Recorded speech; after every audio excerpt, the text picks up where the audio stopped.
So this is the continuation of our course in Middle Eastern and North African history with Dr. Brovkin, and this segment is called the Ummayyad Caliphs. So we're going to talk about each of those caliphs and a little bit about their rule and their accomplishments, and summarize the Umayyad period in Islamic history.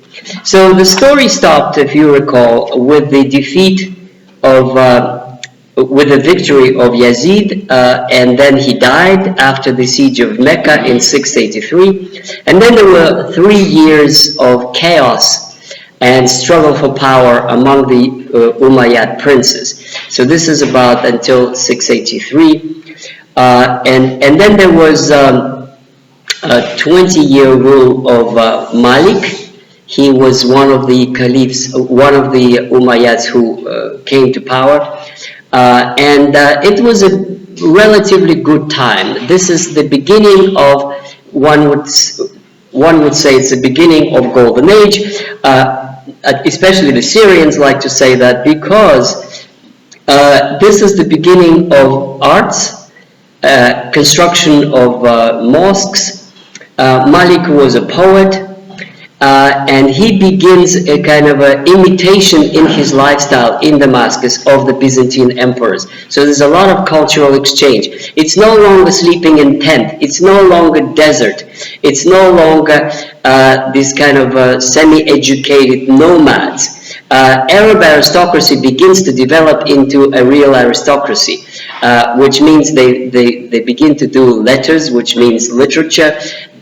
They perfect the use of Arabic language. They're reading Quran. They live in palaces, and basically they begin to interchange culturally with the Byzantines and those others, that the Egyptians that they've conquered, and they gain a lot. So this is the beginning of this long period where the Umayyads are sort of launching what would turn out to be the Golden Age. So that's Malik, and he ruled for 20 years, 683 to 703. And then in 705, there's the next caliph, and I'm going to talk a little bit about him. His name is Walid the First, and he ruled for 10 years from 705 to 715.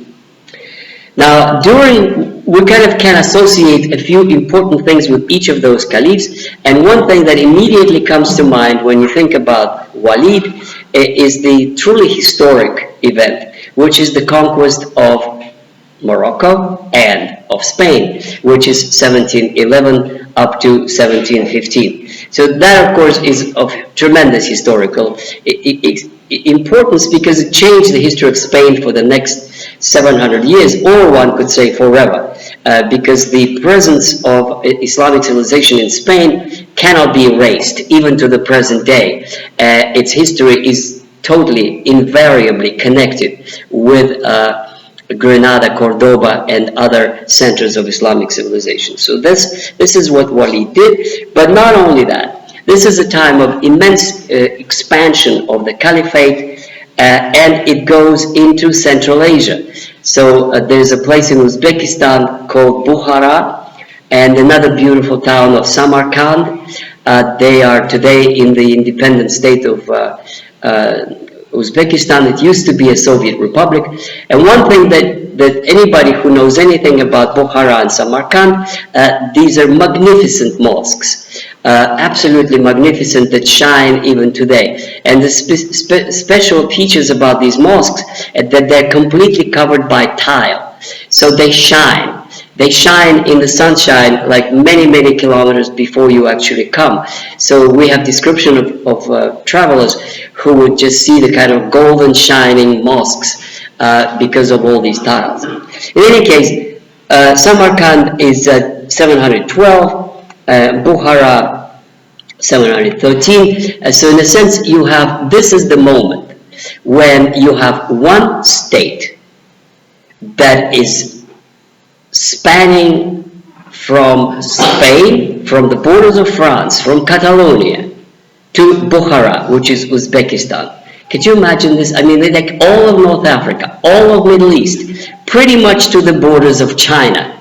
in today's Kazakhstan. This is the absolutely incredible, huge empire, and it is one state. I mean, essentially, it is ruled from Damascus. It is ruled, this huge empire based on Islam, based on toleration, based on trade and culture. So this is truly, perhaps it is the beginning of the Golden Age that would even get bigger and better in 800s.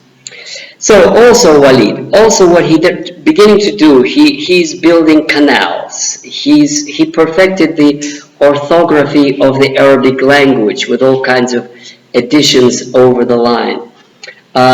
He creates new markets. He builds hospitals. He builds schools. He's the first one to build the home for the aged. That's for old people, and the home for the crippled. The first time ever anybody had done anything like that. So he wrote music and played the flute. It's absolutely, yes, probably does merit the name Golden Age, because these are absolutely astonishing accomplishments. But also because it sets the tone of what a caliph is. A caliph is a poet. And in many it would continue to be that tradition. A caliph is a poet and a philosopher, a person who knows the sciences and who sponsors sciences, who opens universities and schools. So this is something that is very, very Islamic and is an essential part of Islamic civilization that is sometimes forgotten by the Europeans. A king in Europe at that time is a warrior. That's the first thing he has to do, is fight. It will come many, many centuries before they would become sponsors of arts. But that's what Walid established as a tradition in Islamic civilization. Okay, then comes the next caliph. His name is Suleiman I, and he ruled for just 2 years, and he was a warrior. Indeed, he wanted to take Constantinople, and he sent the Muslim army against Constantinople from Damascus, and he came close. He besieged, which means surrounded, Constantinople, which is today called Istanbul, and there was no success. The Greeks repulsed him, and that venture had to be postponed by 700 years. The next caliph is Omar II. He ruled from 717 to 720, just for 3 years. And Omar is also very, very special. If we immediately think of culture and conquest, when we say Walid, when we say Omar, the first word that comes to mind is religion. He's perhaps the most religious, the most faith-bound caliph. And of course, it is Islam. He abandons, for example, the fancy lives that Walid established in the palaces. He basically wants to live simply. He has one robe, and he wants to be pretty much like Muhammad did in the tent.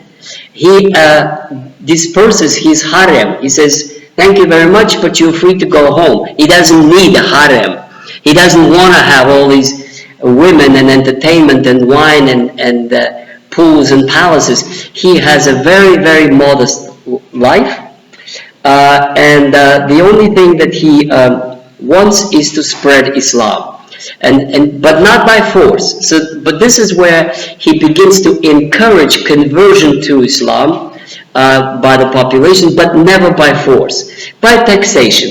Essentially, if you hold on to your religion, you don't want to convert, fine, nobody's going to force you, but you have to pay the tax.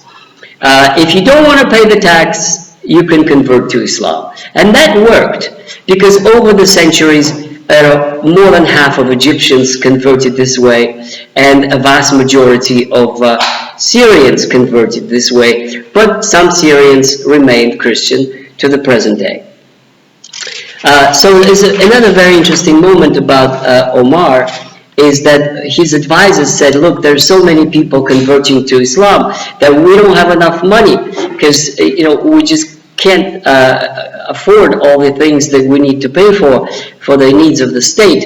And he basically answered, that's okay, even if we're completely poor and everybody's a Muslim, I prefer to be a poor Muslim than a rich one and have others who profess a different religion. So it was very.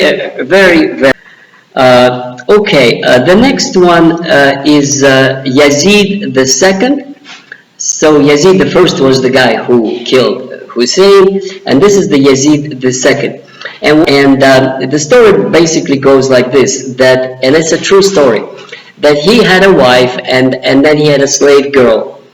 Her name was Habiba, and he fell in love with her.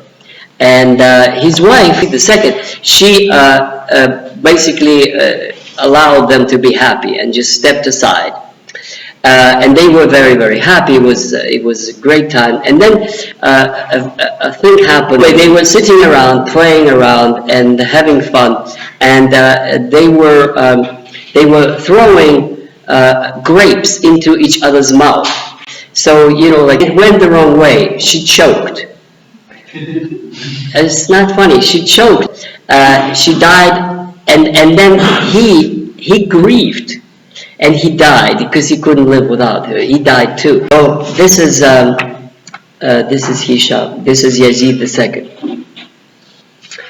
Okay, in 724 to 743, so almost 20 years, we have a rule of Hisham. Hisham is not a very successful ruler because we have here the beginnings of something that would explode with even more force, which is rebellions and discontent. So one can identify the rule of Hisham as brewing discontent in the provinces, and specifically in southern Iraq, where the Kharijis were from the very beginning, and where the followers of Ali are beginning to be more and more powerful. And this is actually almost 100 years went by. You do have now a Shia community in southern Iraq that is getting increasingly restive and increasingly discontent.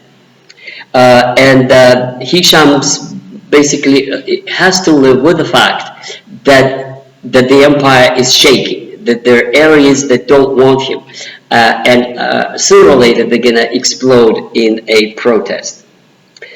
And finally, Walid II, 1743-44, the rebellions are there, but they not yet overthrow him. What is crucial about Walid II is his cruelty. He imprisons Hisham's sons. He lives in wasteful luxury. He was very cruel. He was very greedy. He was expropriating money from people. And one of the worst things that he's known for is that it is said that he swam in a pool of wine, like it would be a pool of wine, he would swim in it. And this is the guy who used Quran as a target practice for archery. So he would shoot arrows into Quran, which means, of course, he was totally unreligious, he was totally disrespectful. He's supposed to be a caliph, the leader of the faithful, and he's enjoying wine and women and insults Quran by shooting arrows into it. So finally, it is after Walid that we have the last one, which is called Mervan II. Mervan II, and the last. And that has to do with the rebellion that we're brewing, and the leader of the rebellion is Abu Abbas. Abu Abbas, and this is the founder of the new dynasty that would be known as Abbasids. And Abu Abbas is the great-great-great-grandson of Abu Talib, the uncle of Muhammad.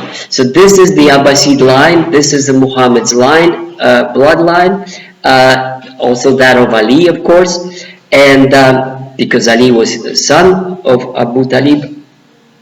And this man, Abu Abbas, he raises a rebellion in Iraq, and then very quickly he takes Kufa and all of Iraq, and he's basically marching with an army to Damascus.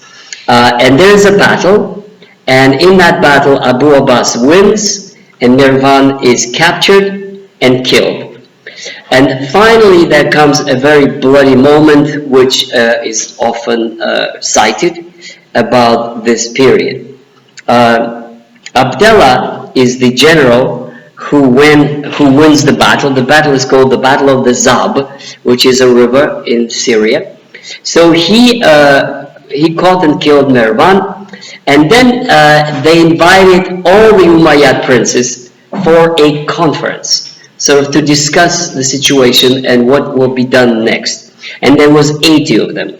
So they're all the relatives, all the uncles and brothers and cousins and so forth. At that dinner, at the orders of Abu Abbas, they were all murdered. And the description of the scene is that there were music playing and the feast went on, and they would roll them in the carpets and continue the dinner as they were all killed. And there was only one that survived and ran away. His name was Rashid, and he went to Spain. And he is the founder of the Spanish Umayyad dynasty that lasted for another 400 years. So the only one that survived. And this is a moment when Spain splits. Spain is the first country to split away from the Abu Abbas rule, and they were across the Gibraltar Channel, so that would be not so easy to get them and subdue them. So they basically are on their own and created a magnificent civilization in Andalusia.